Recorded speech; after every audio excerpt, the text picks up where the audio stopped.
know if the man is committing adultery, but everything he needs to do so is right there. A passive wife, a hotel room, somebody not questioning him as to where he is, how long he's been gone, who he's been with.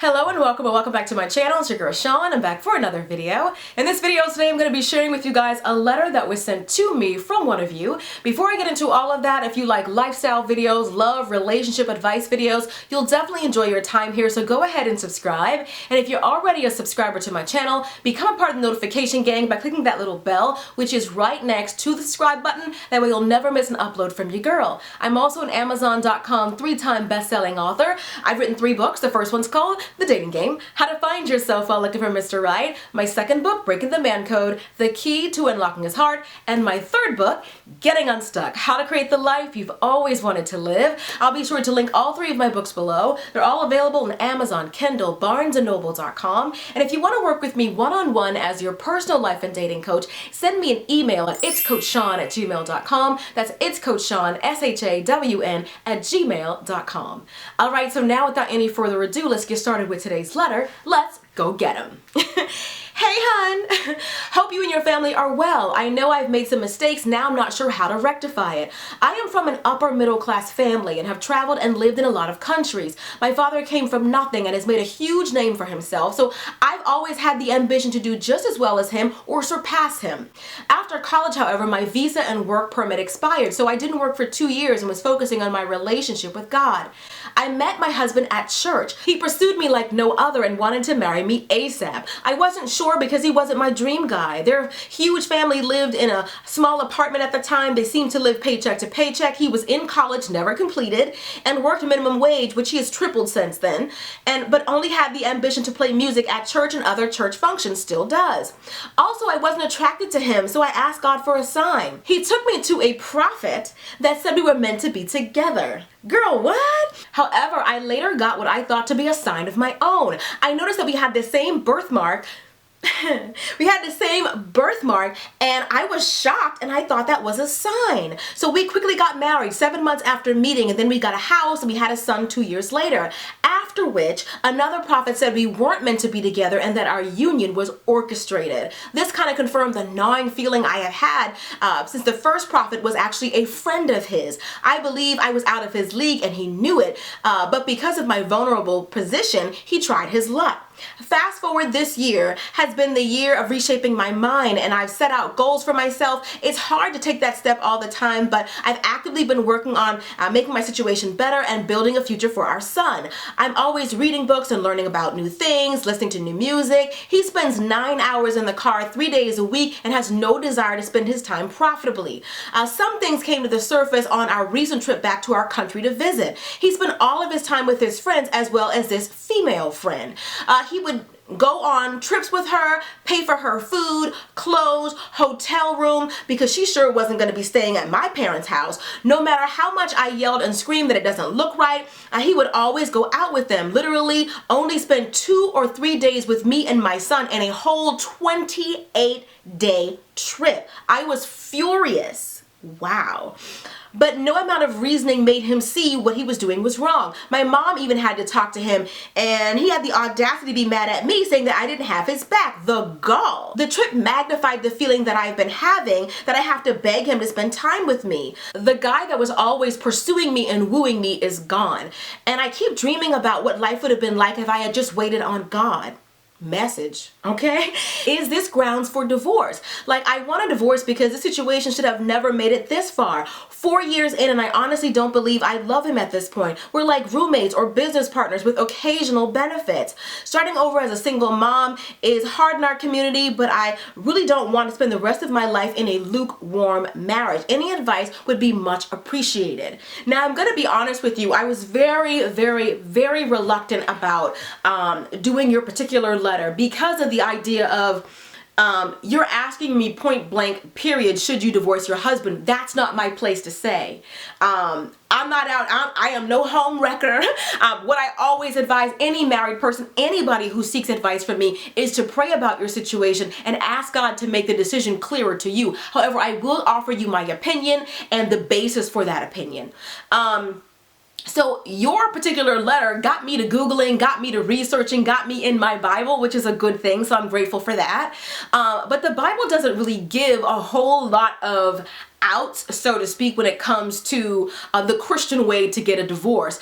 Aside from physical abuse, infidelity, and abandonment. That's the other thing. Now, you said that your husband on this 28-day trip left you all and only spent 3 or 4 days with you guys. You don't know where your husband is. He's out and about, quote unquote, with his friend. I don't believe that. There's a lot I want to talk about. I don't believe that she is his friend. No friend is paying for literally the clothes on her back, food, and a hotel room. Why is your husband doing all these things and could care less how his wife feels about it? That woman is the woman that he wants to be with. Even the beginning of the letter, when you said he wanted to marry you right away, I'm always cautious of that. Do you want to get married, or do you want to get married to me? I think that the quote unquote friend, I think that she's the one that he chose. She's the one that he wants to be with. Maybe you're his parents' choice. Maybe you make sense on paper. Maybe you're the good girl that he always saw himself being with. But there's something about that relationship. What I'm shocked by is that you're not looking into this. Because I'll be doggone if my husband is taking money out of my household to clothe, feed, and provide shelter for another woman, that you only do all that for me. And you seem very, I hate to be this blunt, but I have to be.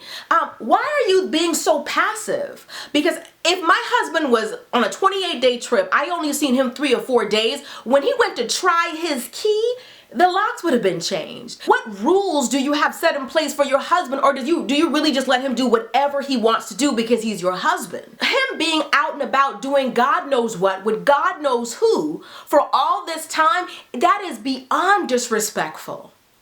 But the thing about it is, in your letter, you also sound like you still love him. Like you're still holding out hope that the man who initially was wooing you, initially pursuing you, you want that man back. And I honestly believe that he did all those things to trick you. And then to top it all off, the prophet told you to marry this man, so you did? I'm always leery when there's no way that God would tell other people about you and never tell you. The fact that you all have the same birthmark was not a sign, it was a coincidence. I feel like you were so ready to get married, you didn't take a really good look at him.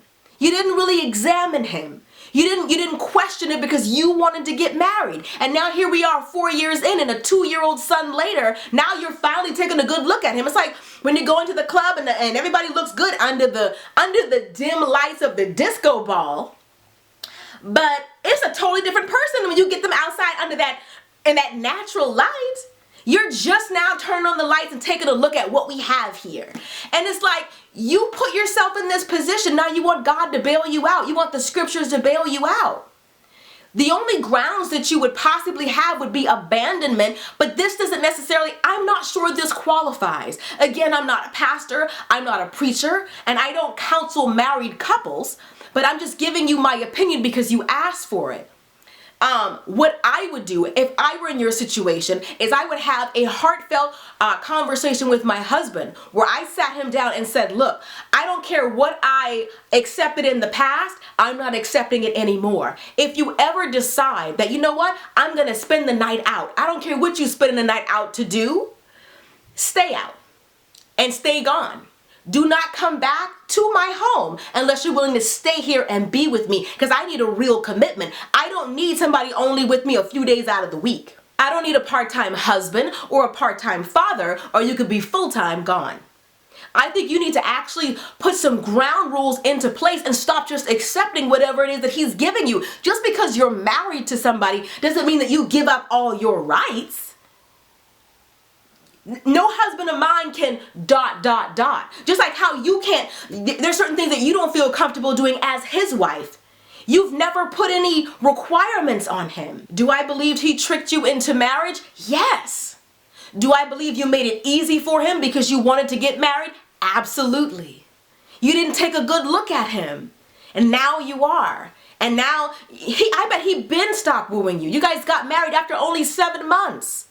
He got this friend to come in and tell you that you're supposed to be together, and you know what, I would take a little spit and I would scratch that birthmark to make sure it was even real. Did he make the birthmark with a Sharpie? He knew you were looking for a sign, so he gave you one.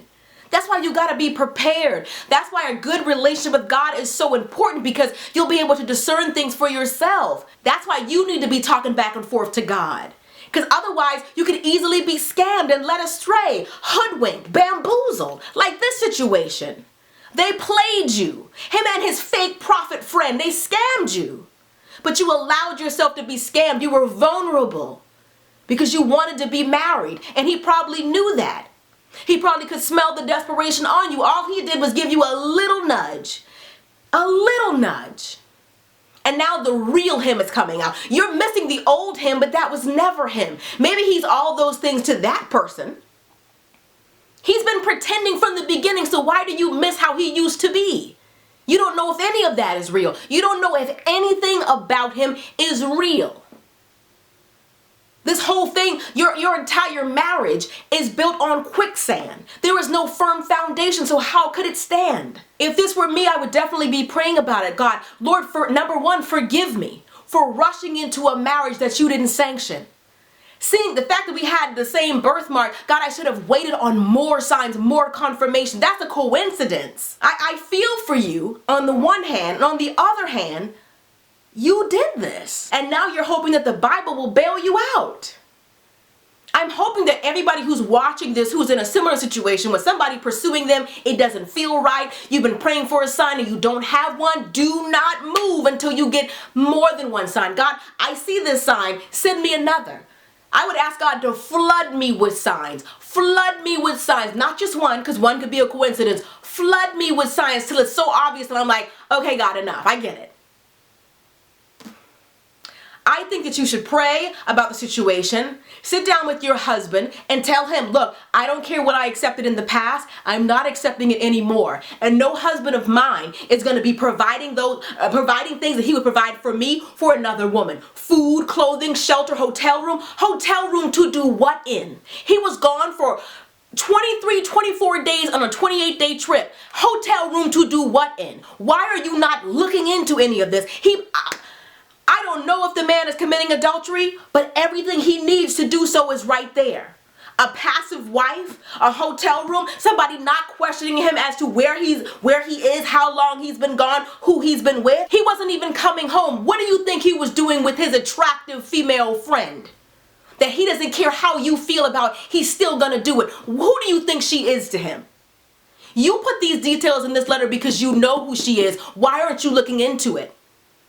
I believe that this could possibly be adultery. But why aren't you looking into it to see if it is? If it's adultery, that's your grounds.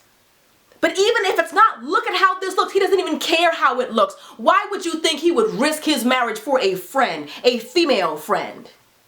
I think that she was way more to him. I don't know if you were his parents' choice. I don't know if you made more sense. I don't know if the church urged the marriage. That happens a lot of times when two people are dating and they go to church. Sometimes the church people will kind of push them together like, okay, it's been 3 months. It's been 6 months. Like, what are we going to do here? Because it's better to marry than to burn. They'll give you some old scripture like that where you're like, they rush people into marriages sometimes.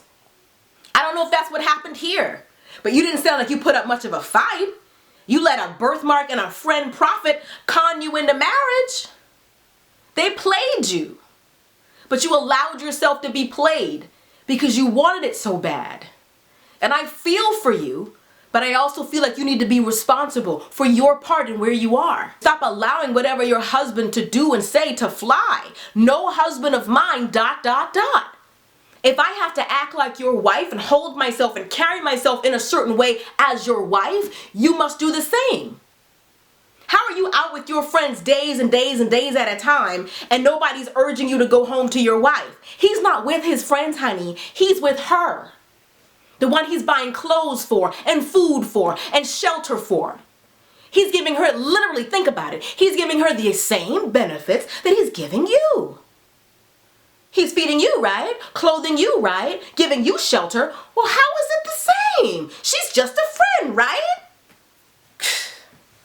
You know she more than a friend. Alright, that's pretty much it. Hope you guys have enjoyed this video. Be sure to thumbs up if you did. As you can tell by this video, this is how my style of advice always is. I'm very blunt, very open, very direct. I don't sugarcoat anything. Opinions are like belly buttons, everybody has one, and in this video you just heard mine. If you want to hear more of my thoughts on life and love, consider purchasing one of my books. I've written 3. The first one, The Dating Game, How to Find Yourself While Looking for Mr. Right. My second book, Breaking the Man Code, The Key to Unlocking His Heart. And my third book, Getting Unstuck, How to Create the Life You've Always Wanted to Live. All 3 of them will be linked below. They're all available on Amazon, Kindle, BarnesandNoble.com. And if you want to work with me as your personal life and dating coach, send me an email at itscoachshawn@gmail.com. That's itscoachshawn, SHAWN, @gmail.com. That's also where you're going to send your letters for a chance to be featured in my next advice video. I love you guys so, so much, and I will see you guys in the next one. Till next time, later divas and dudes. Deuces, honey.